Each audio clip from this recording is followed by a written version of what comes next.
Hello, everybody, and welcome back to the second shelf. It's the beginning of January, and as always, at the beginning of each month, I do a TBR video. And for those of you who might be new, and there are quite some new subscribers, which I'm really happy about, welcome. I hope you enjoy what you're seeing and you stick around and talk to me down in the comment fields.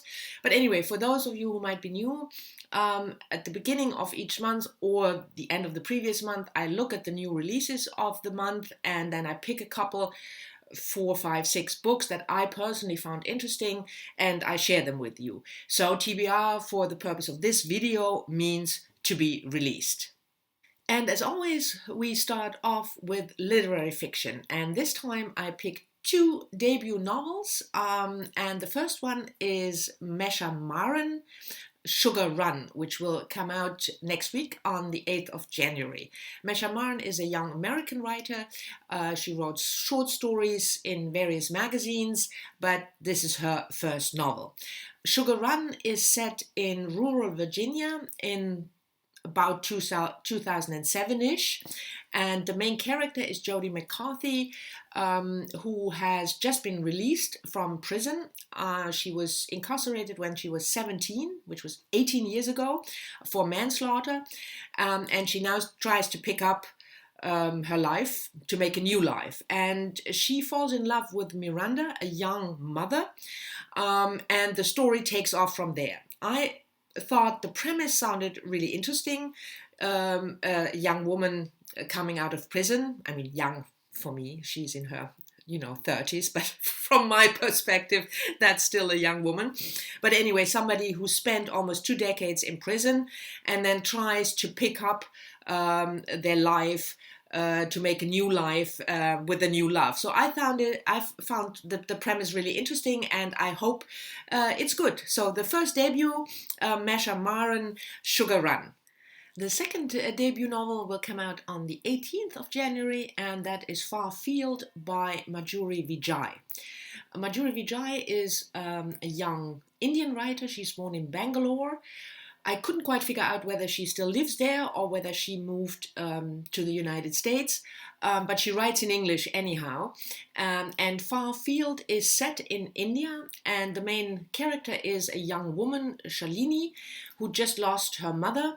And she is traveling to the northern region, Kashmir, quite a troubled region, as you all might know, in search of Bashmir Ahmed, a young salesman who came to the house, Shalini's house, frequently, and somehow she thinks that he has something to do with the loss of her mother, and she wants to figure out what the relationship was, and basically she wants to find him. But once she is in Kashmir, she is, of course, getting entangled into the politics there. So it's, from what I understood, a book about a search, about grief, the loss of the mother, but also about current politics, because I forgot to say the book is set in the present time. That sounded really interesting. I'm trying to read more authors from countries that I'm not familiar with, and I'm shamefully unfamiliar with Indian authors. Except for Salman Rushdie, of course, whom I'm not that big of a fan of, but that's between you and me. But anyway, so as I thought that sounded interesting, the combination of a personal journey, but also politics. I'm really interested in the Kashmir region and the politics there. So that's why Far Field is my second pick for the January TBR. Next, we move on to nonfiction, and this time a memoir. Catherine Smith, All the Lives We Ever Lived, Seeking Solace in Virginia Woolf, coming out on the 22nd of January. Catherine Smith she lives in Brooklyn, studied in Oxford and Brown University, MFA in nonfiction, and this, which is also a debut, by the way, a debut book, but a nonfiction debut, is a combination of literature, criticism, and memoir. Catherine Smith read To the Lighthouse by Virginia Woolf when she was a young student. She shared the love for literature with her father, and then her father died. And now she is looking to explore To the Lighthouse literary, but also trying to find, like the title said, solace in that book. She goes to Virginia Woolf's England. So I'm not explaining that very well. You know me. But if you're watching my channel for any length of time, you know that last year I read My Life in Middlemarch by Rebecca Mead, which is sort of same combination of memoir and literary exploration, this time George Eliot's Middlemarch, and I love that. And Virginia Woolf is one of my big favorite modern classic writers. I really love To the Lighthouse, and like I said, I always like this combination when somebody goes deep into a certain book, into the life of a certain writer, but combines that with personal history and personal experience. So All the Lives We Ever Lived is my pick for non-fiction for the January TBR.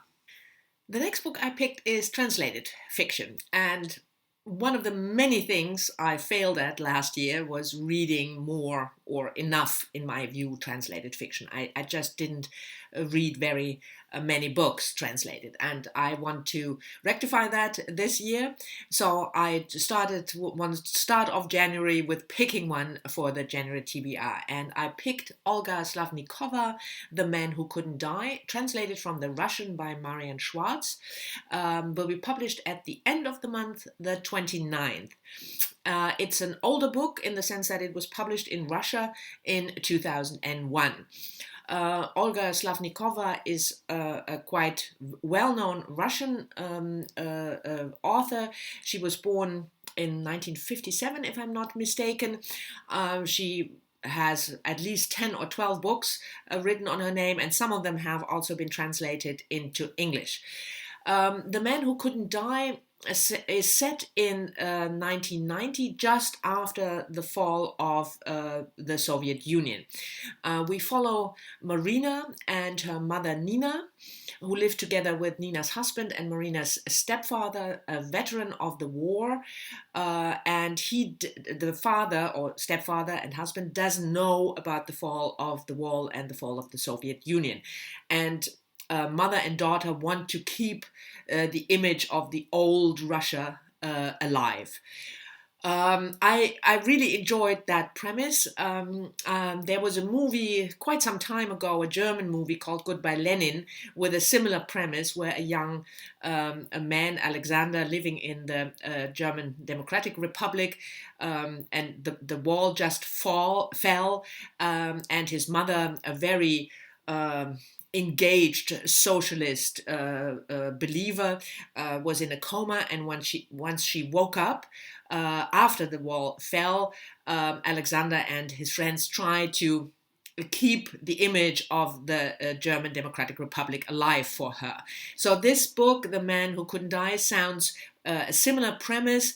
I'm interested in modern Russian history, and the translation is supposed to be really good. So The Man Who Couldn't Die by Olga Slavnikova is my translation pick for this month. And as always, we end the TBR with a science fiction. You know how much I love a good sci-fi novel. And I picked a dystopian literary fiction novel, the new novel by Karen Thompson Walker, The Dreamers, which will come out the 15th of January, I think, but I will leave the dates down anyway, if I'm mistaken. Karen Thompson Walker is an American author. She lives in Portland and is an assistant professor for creative writing at the University of Oregon. But that's maybe not that important. But I really loved her debut novel, The Age of Miracles, which was, I think, 2012-ish published. Also a dystopian novel. The premise was that the Earth rotation slowed down and the days become longer and longer and longer.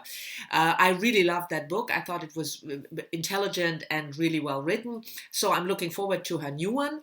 But I should probably tell you what The Dreamers is about. Like her first book, The Age of Miracles is set in California, and in a small town, a college town, and one of the main protagonists is May, and she discovers that her roommate fell asleep and couldn't be woken up.